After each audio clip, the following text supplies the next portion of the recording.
Waga FM, la matinale info. Excellente journée de mardi à toutes et à tous. Mesdames, Messieurs, bienvenue à l'écoute de la matinale info sur Waga FM. Voici pour vous les titres du 7h.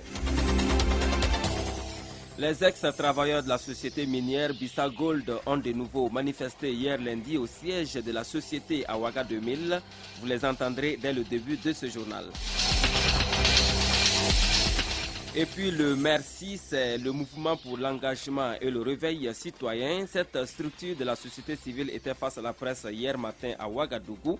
Les questions de justice et de la qualité de la téléphonie mobile étaient au menu des échanges avec les journalistes. En page politique, nous parlerons de la nécessaire réconciliation entre Burkinabés. Vous entendrez sur cette question le point de vue de Ali Badra Ouedraogo, homme politique. Il est le président du RPR, le Rassemblement des Patriotes pour le Renouveau. En sport football, le secrétaire général de la Fédération burkinabé de football qui a rendu sa démission il y a quelques jours est candidat à la succession de Sita Sangaré. Bertrand Kaboré a dévoilé ses ambitions face à la presse. Les gros points de ce journal vous seront développés dans un court instant. Mesdames, Messieurs, bienvenue à l'écoute de cette édition du journal de ce mardi 27 septembre 2016 sur la radio de toutes les générations. Les infos sur Waga FM, présentation Paul-Miki Rwamba. Les ex-employés de Bissa Gold SA, Externum Africa, observent depuis ce lundi 26 septembre 2016 un autre mouvement d'humeur. L'objectif de ce sitting de 96 heures est que ces agents réclament leur droit de licenciement. Ces travailleurs sont soutenus par la Confédération nationale des travailleurs du Burkina, la CNTB. Plus de précisions dans ce compte rendu signé Franck Aristide Jefa.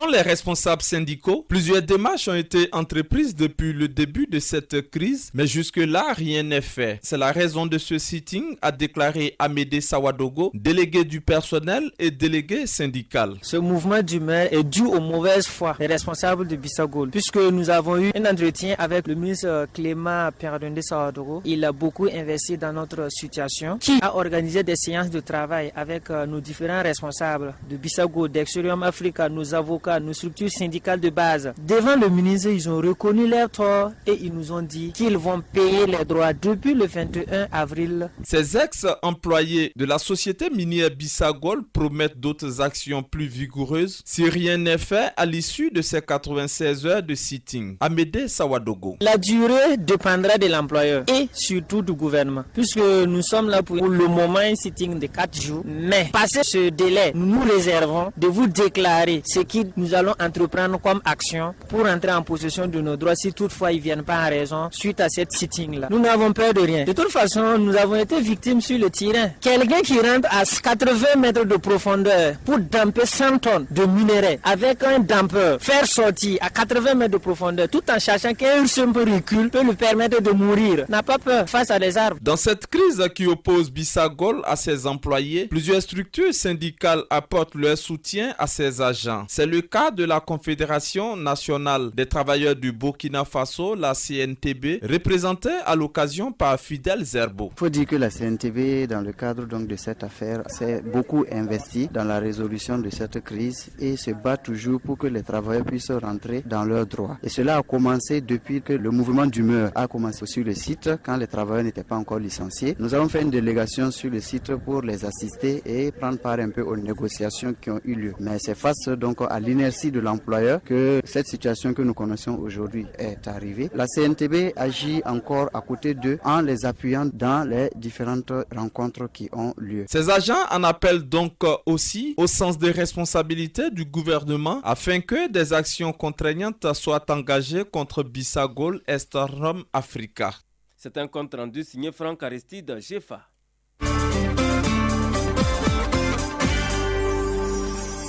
Je vous le disais en titre il y a un instant, mesdames, messieurs, le mouvement pour l'engagement et le réveil citoyen a tenu un point de presse hier lundi 26 septembre 2016 à Ouagadougou.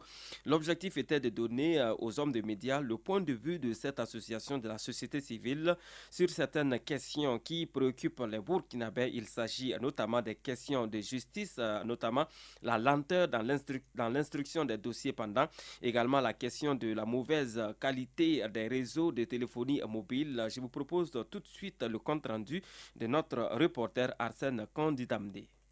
Plusieurs sujets brûlants de l'actualité nationale ont été abordés au cours de ce point de presse. Sur la question de la justice, le mouvement demande une collaboration entre l'exécutif et le judiciaire. Abdoulaye Yogo, président du Merci. Nous souhaitons, en matière de justice, qu'il y ait une collaboration entre les pouvoirs. Là, quand même, les dossiers pourront avancer. Nous n'avons pas dit qu'on veut une justice acquise et à un pouvoir. Nous ne disons pas que nous voulons une justice acquise à un homme fort, mais nous voulons seulement qu'il y ait une synergie d'action. Tout va, il peut se consulter sur certains dossiers brûlants et ça va au bonheur de tout le monde. Concernant la qualité des réseaux de téléphonie mobile, le mouvement dirigé par Abdoulaye Yogo appelle le gouvernement à avoir de l'audace. Nous ne pouvons pas admettre que le citoyen lambda paie cher un service de moindre qualité. Et nous interpellons l'État à renouveler le mandat des administrateurs parce qu'ils ne font rien du bon là-bas. Et nous avons demandé la nationalisation pure et simple de l'Onatel. Voilà. Parce qu'on ne peut pas privatiser l'Onatel et que nous continuons à vivre les mêmes difficultés.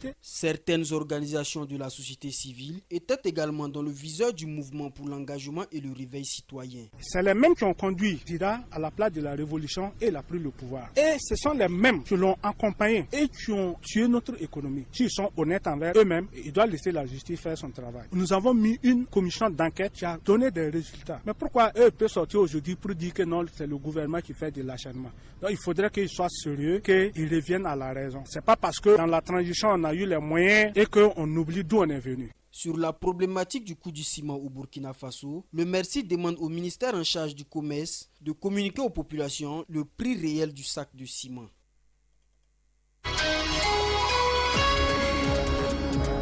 Tout autre chose à présent dans ce journal à 7h07 temps universel et à Ouagadougou, dans la région du plateau central, le Larlé Naba Tigré s'est installé sur pas moins de 109 hectares pour une exploitation agricole et industrielle. Samedi dernier, ce chef traditionnel a ouvert les portes de ses fermes aux journalistes. Il souhaite que son exemple soit suivi. Gérard Sanou nous fait le compte rendu de cette sortie de terrain avec le Larlé Naba Tigré.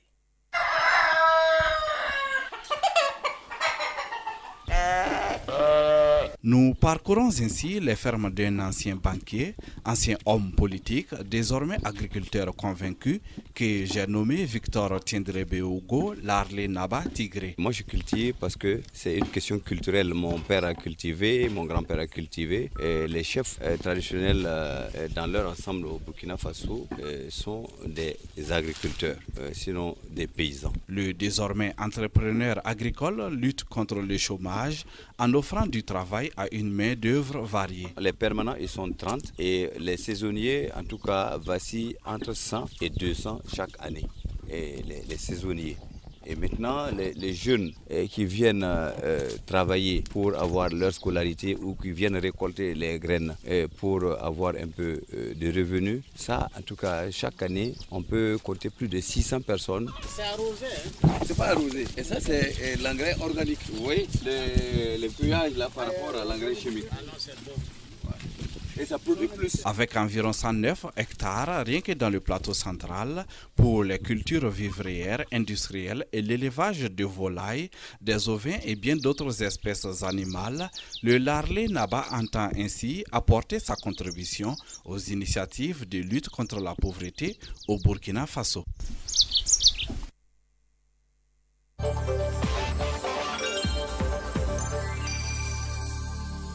Et puis on reste avec vous, Gérard Sanou, et toujours dans le domaine agricole pour dire qu'une deuxième saison des pluies au Burkina Faso est possible. C'est du moins la conviction d'un jeune chercheur burkinabé. Silver Salga, c'est son nom, en a fait la démonstration le week-end dernier. Il n'entend plus que la confiance des autorités, n'est-ce pas, Gérard Sanou? possibilité de créer une deuxième saison pluvieuse au Burkina Faso existe. Il faut le croire, ce ne sont pas de vains mots. Le constat est tout simple selon notre jeune chercheur Silver Salga. J'ai nommé ce système Tenswaba Irrigation System ou TEN6 système. Et avec ça, on va juste, par un gigantesque appât atmosphérique, tirer les masses de vapeur d'eau au-dessus des océans jusqu'à l'intérieur des continents, et par un système de générateurs d'aérosols, on va faire pleuvoir à n'importe quel moment, au temps voulu. Le jeune chercheur se veut même plus précis dans sa démonstration. À tout moment, au niveau des océans, il y a le soleil qui est là. On a l'avantage encore d'être dans un pays tropical, avec un soleil assez frappant, un réchauffement climatique qui est là, qui fait qu'à tout moment, l'eau s'évapore. Donc il y a des masses nuageuses qui chôment au-dessus des océans. Il suffit de tirer ces masses nuageuses par les vents horizontaux de la troposphère. Et l'appât atmosphérique, c'est simplement une cime d'aérosol à même d'attirer la vapeur d'eau. Et cette cime d'aérosol encore sera à même de faire condenser cette vapeur d'eau en des gouttelettes capables de tomber sous forme de pluie. En somme, le TEN6 système ou le Tensoba Irrigation System de Silver Salga met à profit les effets des réchauffements climatiques jugés négatifs par de nombreux organismes, voire experts, qui luttent contre ce phénomène, mais jugés positifs par ce dernier. Comme quoi, rien ne se perd, rien ne se crée, tout se transforme, selon Antoine Laurent Lavoisier. Merci, Gérard Sano.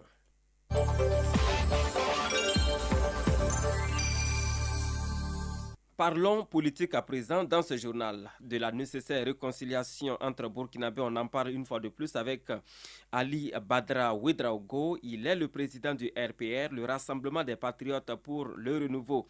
Il était l'invité de l'émission Les Grandes Questions samedi matin sur la radio de toutes les générations.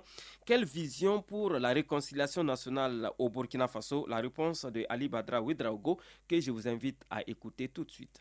Pour réconcilier les Burkinabés, moi je me suis posé cette question, mais elle est très difficile, elle est délicate. Quand vous regardez l'ossature, la composition de notre société aujourd'hui, je me pose la question, je parle mais je ne veux pas que Dieu imagine ça, je touche du bois. Si aujourd'hui le Burkina devait faire face à un problème, c'est vers où? Vers qui on va aller? La chefferie traditionnelle pour qui j'ai beaucoup de respect est politisée. La politique s'est invitée dans nos synagogues, nos églises, nos mosquées, nos temples.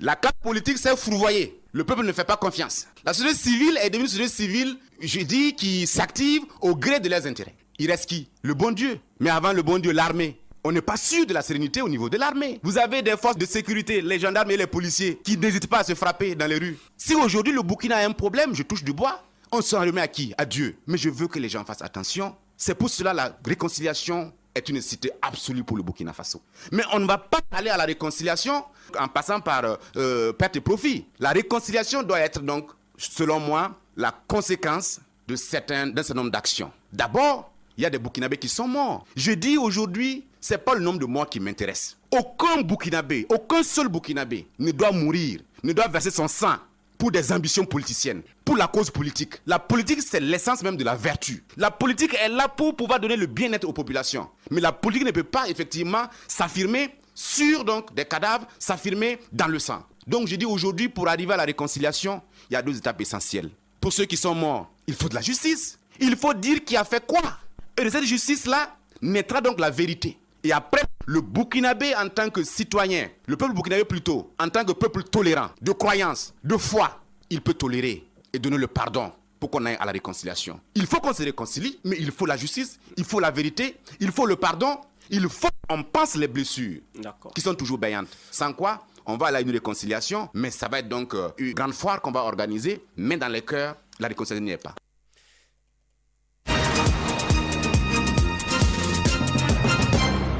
Et voilà, vous venez donc d'entendre Ali Badra Ouedraogo. Il est le président du RPR. Il était l'invité de l'émission Les Grandes Questions samedi matin en direct sur les antennes de la radio de toutes les générations Ouaga FM qui s'écoute à Titao par le trichement de la radio La Voix de l'Euroum au 90.7 FM. La suite de ce journal et on parle culture à présent. L'artiste musicien burkinabé Chiben et son staff ont rencontré les hommes de médias vendredi dernier à Ouagadougou. Objectif présenter le nouvel album de l'artiste baptisé Doun, un répertoire de 4 titres. Cet album balance entre le reggae et l'afro-fusion qui est enrichi des mélodies actuelles et des rythmes traditionnels. C'est Mohamed Tiemtouré qui nous présente le nouvel album de l'artiste.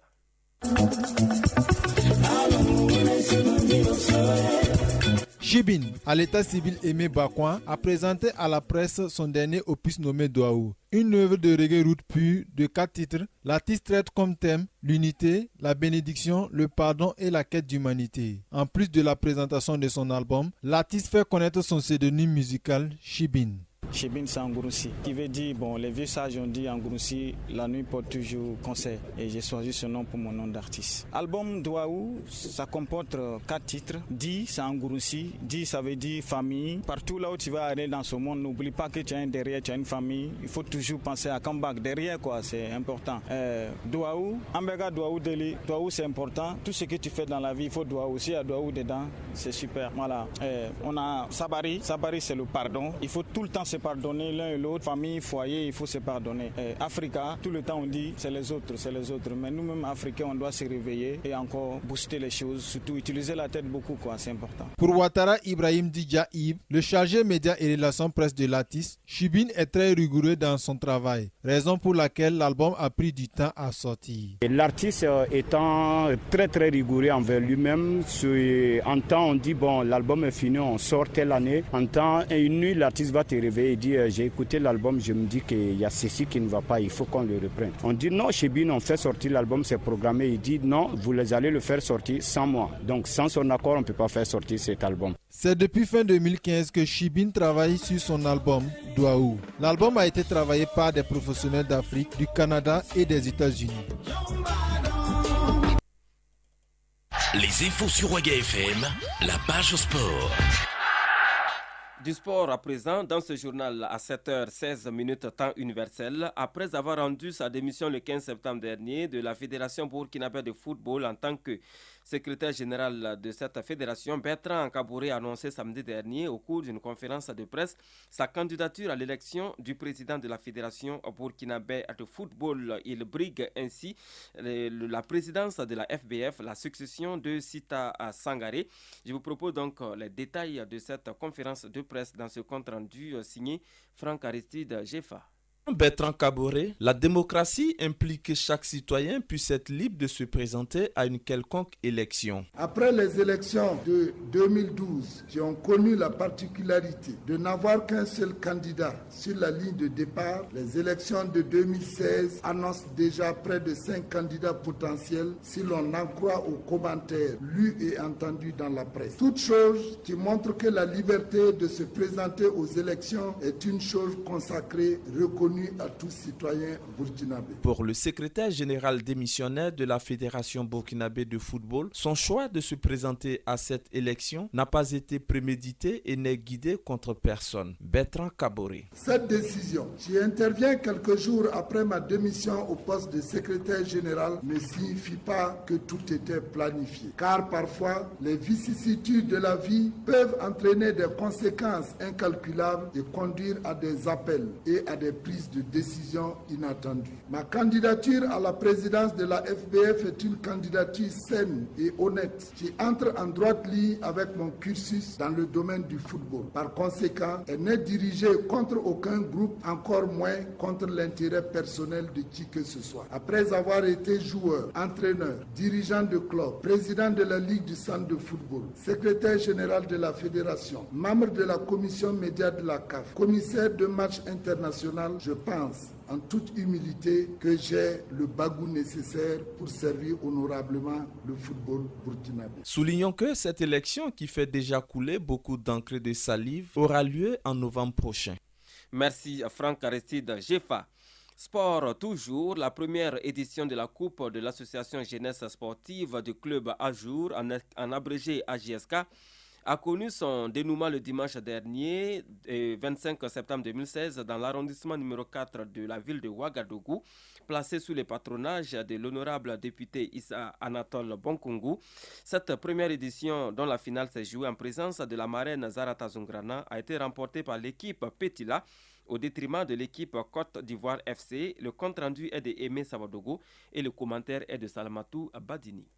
Au bout de l'épreuve fatidique des tirs au but, que Petila a remporté la première édition de la Coupe AJSK. Et selon Ousmane Tiendrbeogo, promoteur du tournoi, cette compétition a été initiée dans l'objectif de rassembler les jeunes de l'arrondissement 4 et de cultiver la cohésion sociale. Donc nous avons voulu en tout cas unir les jeunes de l'arrondissement numéro 4 dans un premier temps et puis promouvoir en fait le sport dans ce pays-là parce que nous sommes un jeune qui a des ambitions, qui essaie de voir un peu plus loin. Et nous pensons qu'en rassemblant les jeunes, nous pourrons en tout cas construire ensemble ce beau pays.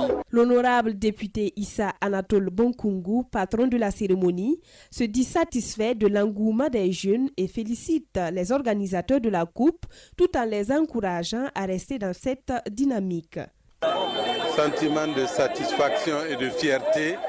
Voyez-vous cette foule immense, cette jeunesse qui jubile, c'est vraiment une fierté. C'est vraiment profiter de votre micro, vous dire merci vous-même, merci à la marraine, merci aux promoteurs, merci à la jeunesse tout court.